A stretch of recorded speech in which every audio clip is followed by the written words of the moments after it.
was about surrendering. So I look back and I go, oh no. And I go, oh, well, we'll surrender. It's just fine.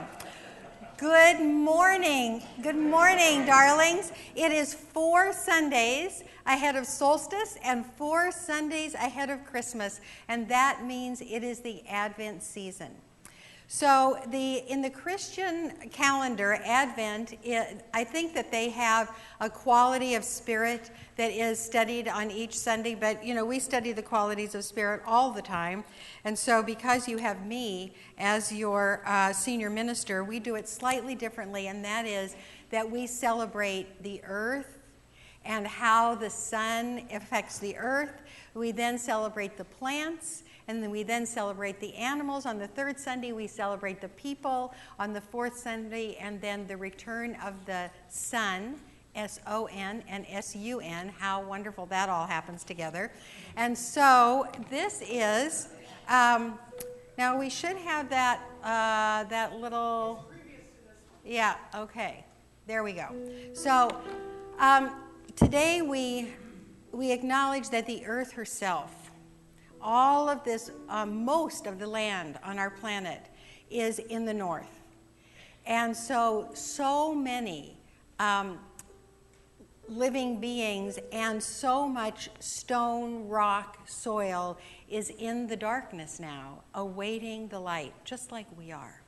And so we sing this beautiful song and light the first candle. And so to remind you of how it goes, we'll sing it through once, and then we'll do our little ritual of lighting the first candle. Bodhi and I had so much fun writing this last year.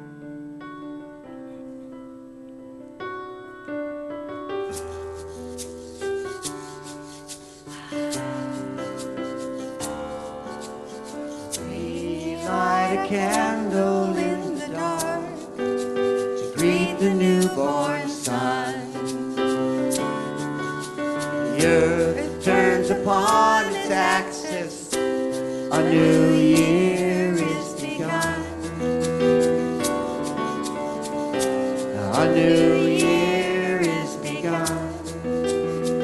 Okay, here we go. We light a candle in the dark to greet the newborn sun.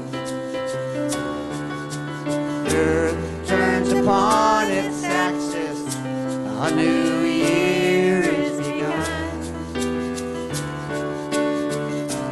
A new year is begun. Try one more time. We light a candle in the dark to greet the newborn sun. The earth turns upon its axis, a new year is begun. A new year is begun. A new year is begun. A new year is begun.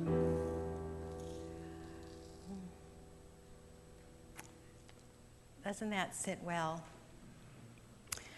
So, my darlings, you are here today at the Golden Gate Center for Spiritual Living, where our vision is awakening personal transformation. Everything we do is dedicated to that.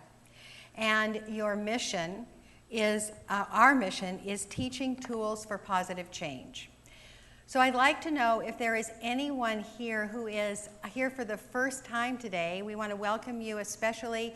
Or if you've been here new and haven't received our new little welcome packet. So we've got the welcome girls ready to give you a welcome packet. So if you would just hold up your hand until they put something in it. They're going to race around and fill your hand with this welcome packet. Keep your hand up so they can see you. And please accept our warmest welcome. We hope you feel that you have come home. Let's welcome all of our newbies. And thank you to Suzanne Roth-Paul and all of her team of the welcoming newcomers, and Pat Malone, who did the graphics once again beautifully. So we are here today coming down the home stretch of the year of your joyous life, hoping that you have some new habits, that the happiness will just continue to flourish. This theme, which we are concluding today for the month of November, yes, one of those months. Well, gratitude is good anytime, right? But the attitude of gratitude has been our theme for this month of Thanksgiving, which is finishing up today. And our goal is to keep a contented heart, which we add to all the goals of all the previous months, and we'll create something for you so that you'll have a reminder for the rest of your life when December happens, so that we have 12 goals, except a couple of months we had 2 goals, I think. So my title today is Awaiting the Return of the Light. Isn't that, oh God, I love that, as you know. So the North is awaiting the longer days, but it has to wait a while because the days are getting shorter all the way until I think it's the 22nd or 23rd of December, which is the actual moment of the winter solstice. So we're getting darker all the time. And already as soon as the time change hit, there were comments about the dark, right? You know, people were complaining at 4:30, it's, oh my God, it feels like midnight. And on Facebook, you know, just cranky comments about how much darkness. But I want you to imagine for a minute our ancestors. I looked this up today. It shocked me. Electricity became common in homes in the 1930s. In the 1930s. And so our grandparents, or however old you are, you know, 2, 3, 4 generations back, lived by the sun, and they had to light the lamps and the candles and create fire so that they could see after dark. And imagine them at 4:30 in the afternoon and their crankiness level. So it's something that happens to all of us, and it has happened all the time. This is one of my favorite books that I get out this time of year. It's called To Dance with God, and it's actually it's a lovely nature-based and Christian-based attitude for all of the Christian holidays, but of course we translate it because every religion in the north of the planet is looking for the light at this time of year, every single one. It is Advent, and along with nature, we are a people waiting. Far out in the south, the winter light comes thin and milky. The days grow shorter and colder, and the nights long. Try as we may, we cannot fully dismiss the fundamental feelings that lie deep at our roots, a mixture of feelings dark and sweet and disconcerting. Will the sun, the source of our life, ever return? Has the great light abandoned us? We are anxious from the separation. We know there are vague disharmonies that keep us at odds. So this is a feeling, this little feeling of, I named it crankiness, but you know, I wish there was more light, has been in our psyche forever. So my feeling is that something that happens so universally and so regularly has spiritual significance. And that's what we're going to look at today. We're going to look at waiting as a spiritual practice. Waiting requires patience, surrender, how appropriate the song was, and it requires a comfort with the mystery. Waiting is often uncomfortable, and for some of us, this is an uncomfortable time of year. And so it's really the perfect time to talk about a subject that's uncomfortable for many of us. And when I was creating this, I don't get nervous very much about talks ever anymore. But when I have a topic that I know is going to hit people in that tender place, I do get a little nervous. And so I want you to know that this is a very important message that I'm sharing with you today. So my plan is so you'll all be with me, because I can see your faces, they're anxious already. My plan is to move us into some discomfort and then back to the contented heart, because that is our our goal for this month is the contented heart. And we can't avoid discomfort. You know, we have to go through it. We can't avoid it. If we try to avoid it, it will not go away. So, waiting. You know, waiting is especially difficult for metaphysicians because many of us were kind of almost seduced into metaphysics because we wanted something and somebody said a prayer for us and then we got it, right? It was like, oh my God, I have found the fountain of everything that I want because they said a prayer, I believed it, and it happened. And so we do spiritual work that is based on that absolute truth that it is done unto you as you believe. And that is is about manifesting. And then when it's kind of like we get caught, we get hooked into this wonderful philosophy, and then the next thing takes some time. Is this familiar for any of you? That we get something right away, and then the next thing, it takes some time. And so we usually tell ourselves that moving around matter takes time.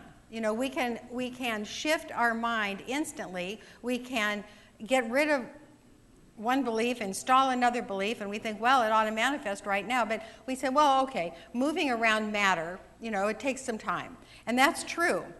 So often, after some time, usually longer than we think it should take, we have the answer to the prayer. We have the manifestation. And we think, okay, this thing works. That familiar with any of you? Okay? All right, good. So we say that in the Bible it says we wait upon the Lord. And I remember our founder, Dr. Lloyd Tupper, always translates that as we wait upon the law, the creative law. We put the belief, the consciousness, the awareness, our attitudes, beliefs, and expectations into the law, and then the law manifests. That's the way it works. And so we wait upon the law. And during this waiting upon the law, we do our spiritual practice, and we end up having added benefits. We grow spiritually. We become more patient. It becomes easier for us to surrender. So that's what happens a lot of the time. But then, sometimes we have really, really difficult waiting. We have what seems like a lifetime of waiting. We have things that take way, way, way too long. And it feels like it's not happening. Some of the deepest topics that I work on with people, and I know it's the same with every practitioner who has a practice.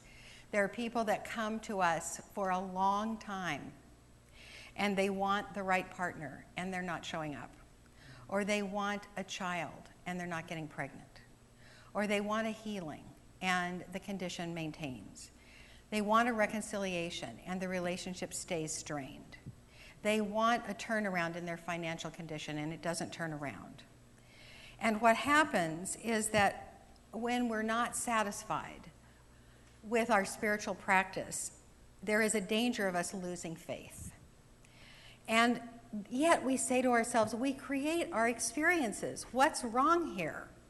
And even though we do create our experiences and we have manifestations right along, this big thing that we really, really, really, really, really want doesn't happen. And we don't get what we want, and we don't understand why we don't get it. And contentment eludes us. This happened for anybody. That's why this is important. So, the law works. We believe that the law works, and we put our consciousness and our prayers, our awareness, our expectations into the law, and when something doesn't happen, that's what the rest of this talk is about. What is happening and what we can do about it, all right? What's happening when we don't get what we want, and what can we do about it? And I want you to know that there are differing viewpoints on this. If Terry McBride were up here, he would say, you treat until you get that healing. And if you're not getting that healing, you're not treating right. And just hammer us, because he had a physical miracle happen in his life, and if it happens to one, it can happen to anybody. And yes, that is absolutely true. But the reason we don't get what we want, the reason that people say we don't get what we want, is sometimes very dissatisfying.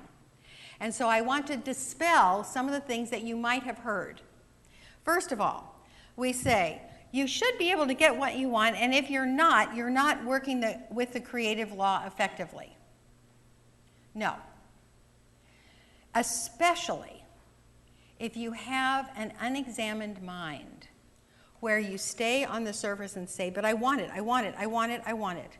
That's, if I want it, I should have it. There's no law in the universe to tell me that I can't have it. I want it. It should be mine. I want it. And if that's where you stay without plumbing the depths of your own mind, you don't know what you really, really do want. And sometimes what you think you want is what somebody else wants and not really you. What we think we want might not be a deep, deep desire. For example, when I was in high school, some of my friends, one of my friends who was the daughter of a banker, my best friend, Judy Olson, went through cotillion. I don't know whether they even have cotillion now. But when I was young, there was a coming out party. It was like the Society Young Girls. And this was Tucson. What's society in Tucson? But anyway, we did cotillion. And so some of my friends went through this cotillion process, which had to do with a lot of party dresses and a lot of parties, and then your fathers presented you into society. And my stepdad wouldn't do it. He said, I know now, he was so uncomfortable. He didn't like society, and to think that he was a part of it was abhorrent to his spirit. I didn't know that then, but then he just said, I can't afford it. That was it, I can't afford it.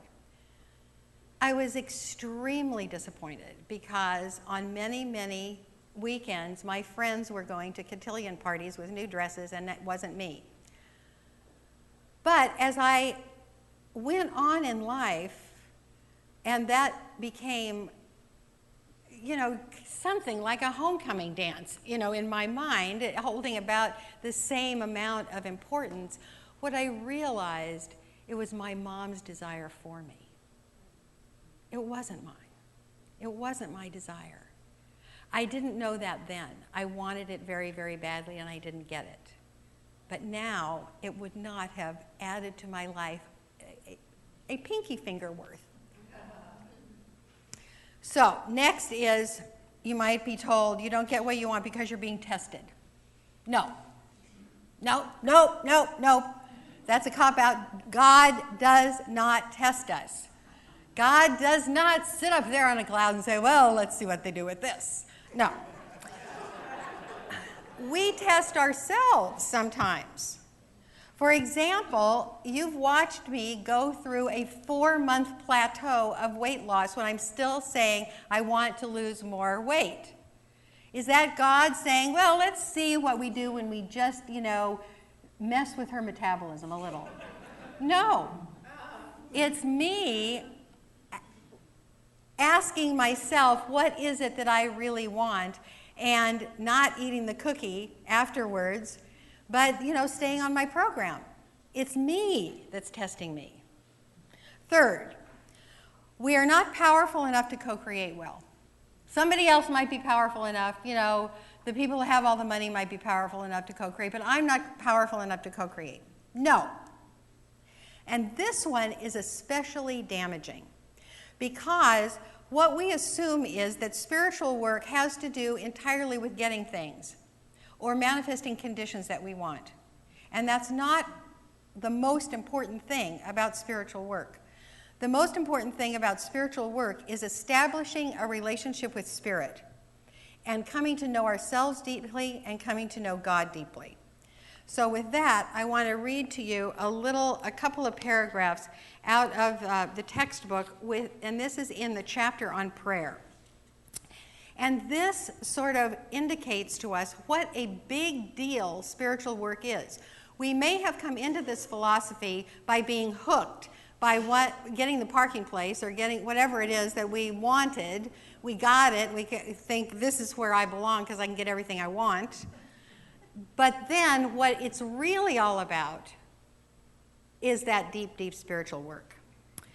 So we learn to go deeply within ourselves and speak as though there were a presence there that knows.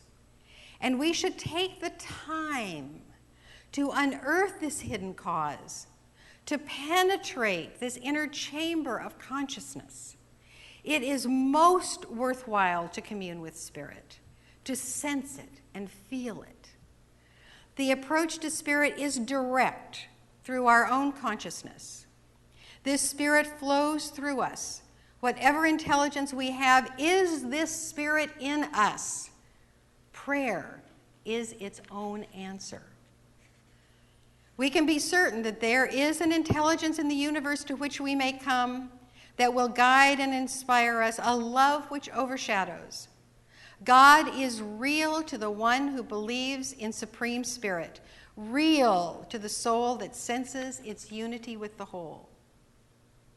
Every day, every hour, we are meeting the eternal realities of life, and in such degree as we cooperate with these eternal realities in love, in peace, in wisdom, and in joy, believing and receiving, we are automatically blessed. Our prayer is answered before it is uttered. So this answered prayer has a great deal more to do with our relationship with our Creator than the Christmas list that we say, I want this, I want this, I want this, I want this. Here, practitioner, pray for it. So that's what's going on is something. Something is going on that we aren't aware of, and it all happens within God's life and must be ultimately good. When we don't get what we think we want desperately, and we're doing our spiritual work, something wonderful is happening, and we practice our faith, and whatever the wonderful thing is, it will be revealed, whether or not it's the thing on our list. That's what's going on. Now here's what we do about it. And so this is the work of today, working with unfulfilled desire.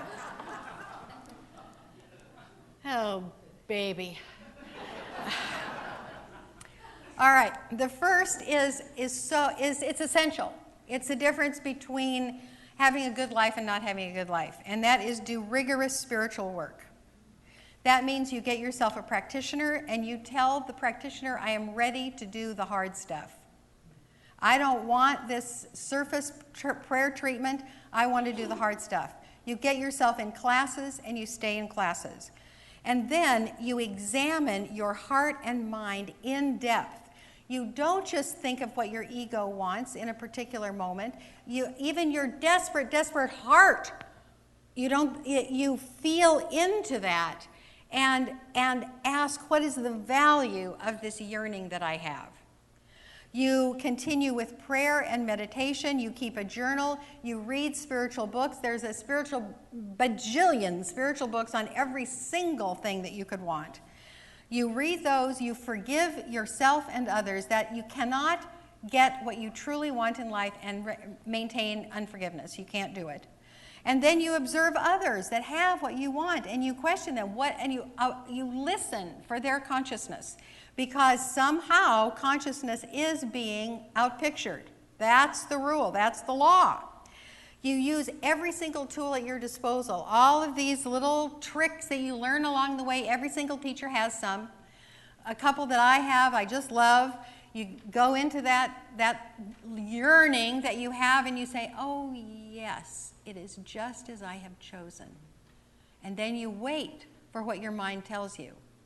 Another one is, what would a person have to believe in order to have this experience consistently? And you listen for the results. You ask to be shown the path in answered prayer. You keep the faith by reminding yourself that prayer is answered all the time. You keep asking yourself, what is it that I really want? What is it that my soul really wants? and you follow every uncomfortable feeling to the belief at its source.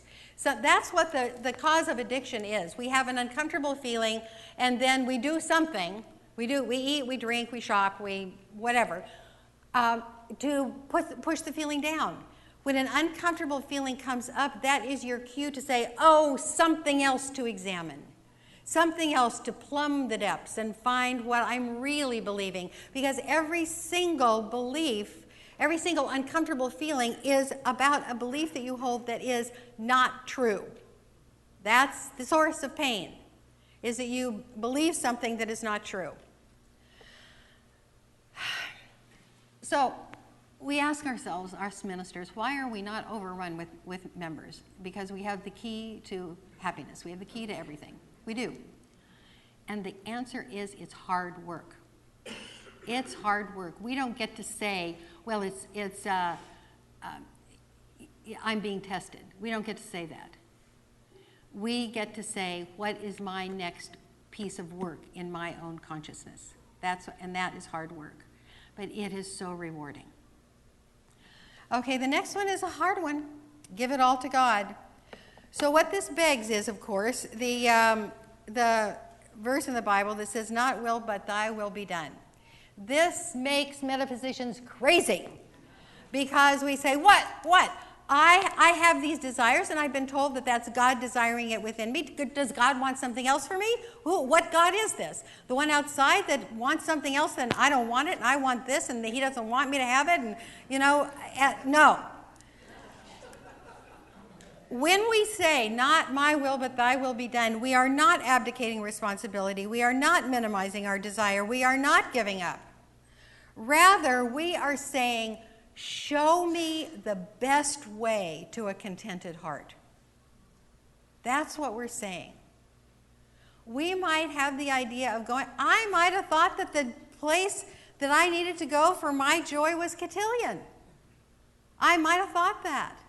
I did think that. That was not my deepest desire. That was not God's will for me. It ultimately was not my will.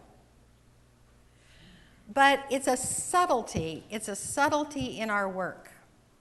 We do not see everything that God sees. And so for us to have that feeling of showing me the best way enables the power and the presence that created the universe to thread the needle for us so that we can ultimately have the joy that our heart desires another way. The result, when we say, not my will, but thy will be done, should be calming and nurturing and not despairing or giving up. That's the subtlety. So the example that I have for this is that I have a dear, dear friend who is in pain, physical pain. The diagnosis is difficult. I'm concerned about him. So we were texting, and, because I'm worried. But of course, if I listened to my own talk, I wouldn't be worried. And he is not. He says, it will resolve itself in one way or another. That's his level of faith. It will resolve itself in one way or another. Work on this one, because I'm working on it. I feel like I haven't given you everything, but I've given you all I got right now. Next is focus on the fulfillment you have. Go to... Oh, well, there's another one. Focus on the fulfillment you have. Focus on the fulfillment that you have. Go to gratitude all the time. When you despair, when you yearn, when you want, when you are tempted to lose faith, go to your blessings over and over and over again. Gratitude is always available to you. In the depths of despair, you can say, what am I grateful for? You ask that question and something comes to you. That's what you concentrate on. That's what you look at. That's what you favor. Lloyd, our founder, he used to say to people, he would welcome someone into a counseling session and he'd say, well, what's going on with you? And they would go on for 20 minutes about some terrible thing. Awful, awful, awful, awful, awful, awful. And Lloyd would just wait until they were done. And then he would say, tell me something wonderful about you today. You know, that's very disarming. You expect your counselor to go along with your topic. Nope. Lloyd would just say, tell me something wonderful about you today, and it would just break that loop of despair. You can break that loop of despair at any moment.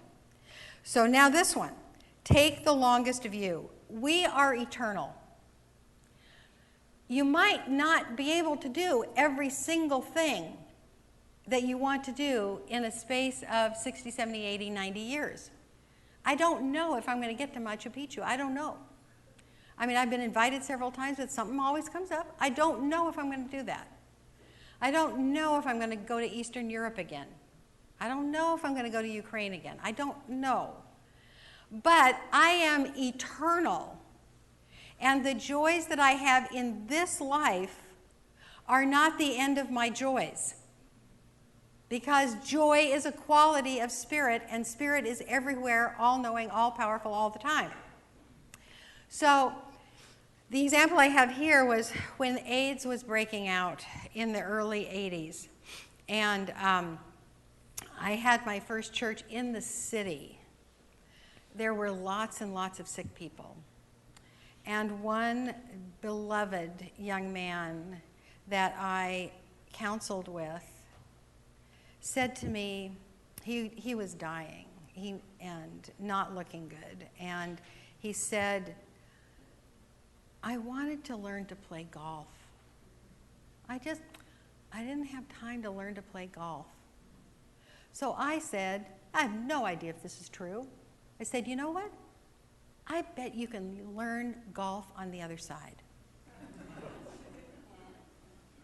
Because if there is something that is deeply desired and there is a fulfillment for it, either he learned how to play golf on the other side or he learned something like golf that gave him that same satisfaction, because life is eternal. And then finally, know that great good always happens. Focus on the fulfillment that you have. Well, there you have it. Then, and okay, you're clear on all this, right? Yeah. Okay. Know that great good always happens. There are blessings that accompany every single circumstance in life if we look for them. I remember a personal conversation that I had with Jean Houston years ago when we were getting to know each other, and she asked me if I had children, and you can imagine what I said. Oh, I have the most wonderful job. Michael, Melanie, on and on. And she said, for the longest time, I wanted children, and I didn't have children. But if I had had children, I wouldn't have done all of the things in my life that I've done. I wouldn't have gone all the places. I wouldn't have worked with the tribes that I've worked with. I wouldn't have worked with the politicians that I've worked with. I wouldn't have affected as many lives, I don't think, if I had been focused on 2 or 3. And I thought, yeah, that's right. That is absolutely right. So what happens is that when we do all these things, let's imagine that we all have an unrequited desire. We are like that close to we don't know where the finish line is. We might be that close. We might be miles away. We don't know. But we do all these things. And what happens is our life grows. Our life becomes connected to spirit. We look for the good, we train ourselves to look for the good, and we find it. We are powerful spiritual beings, not in spite of, but because of that deep desire that we thought we wanted that didn't manifest exactly the way we thought we wanted it to manifest. It turns out to be a blessing because it leads us on our spiritual path. That's what we do when we use our life for spiritual growth and not just waiting. If we're just waiting, we're not doing the spiritual work, and we don't get the goodies of the spiritual life. And something very, very interesting happened on Thanksgiving for me. I was at Lloyd's house on Cape Cod, And this was Friday morning. This was the morning after Thanksgiving.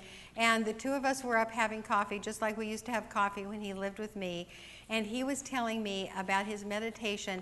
He has a Yogananda day book where he has a thing for every single day. So he was telling me about the one for November 25th, and I said, I've got it. I've got to have it. I want it. I want to share it. This is what it was. In one of his aspects, a very touching aspect, the Lord may be said to be a beggar. He yearns for our attention. The master of the universe, at whose glance all the stars, suns, moons, and planets quiver, is running after man, saying, won't you give me your affection? Won't you love me, the giver, more than the things I have made for you? Won't you seek me? But man says, I'm too busy now. I have work to do. I can't take time to look for you.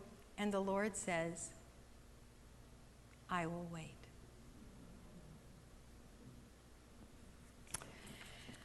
So, it's the waiting time of year. And we get to use it. We get to use it and use it and use it. Coming back to the spiritual principles that we talked about today, many, but the two I want you to remember, and the two that will go out in the recap of this Sunday. By the way, I send out a recap most Sundays, and you just need to go on our website and click subscribe, and you'll get it. Great good is always available. That's a spiritual principle. And the second is spiritual growth results from spiritual practice. And the going deeper, if you want to use this in your active spiritual practice, is this: God's timetable is acceptable to me every time. So thank you for listening.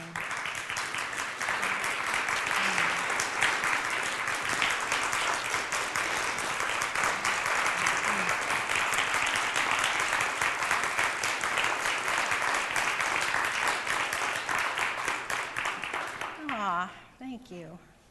Doing the inner work now with me.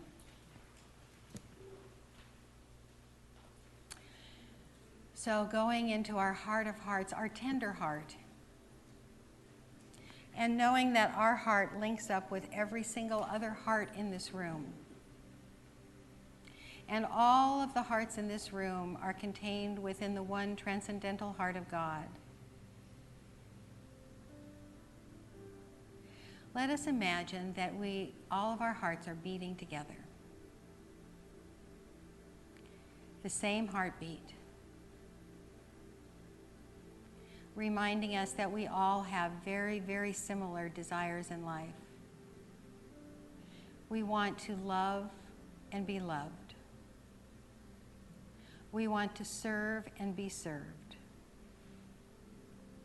We want a body that lets us accomplish our life purpose. We want enough supply so that we can be free enough to live our life purpose.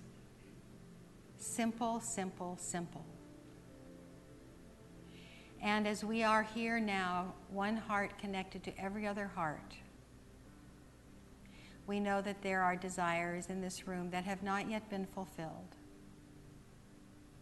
We open our hearts to accept some of that pain so that the carrier, the original carrier, has some lightness of being,